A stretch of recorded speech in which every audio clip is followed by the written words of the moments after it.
शक एक बीमारी। एक पति अपनी पत्नी से बहुत प्यार करता है। दोनों की लव मैरिज हुई होती है। दोनों के परिवार वाले इस शादी के खिलाफ होते हैं। दोनों ने उनकी इजाजत के बिना शादी की हुई होती है। वक्त गुजरता जाता है और वक्त के साथ दोनों के झगड़े भी शुरू हो जाते हैं। पति अपने काम की वजह से उसको वक्त नहीं दे पाता।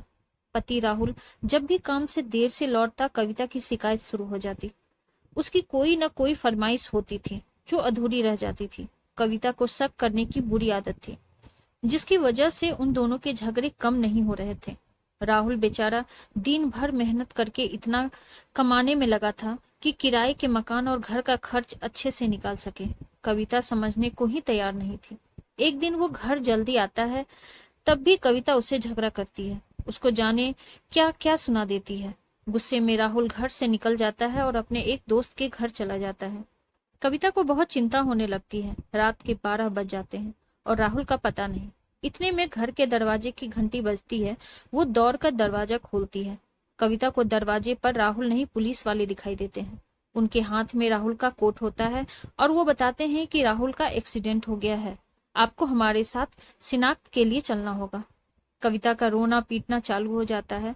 वो अपने आप को दोष देने लगती है।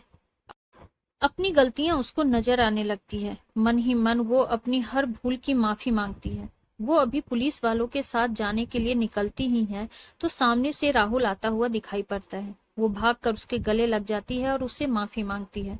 उसका रोना बंद ही नहीं हो रहा होता।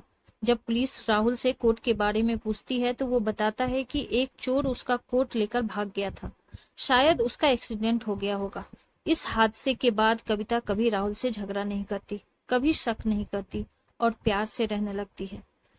दोस्तों, शक वो बीमारी है जिसका कोई इलाज नहीं है। हो सके तो दूर रहें इससे। Thank you.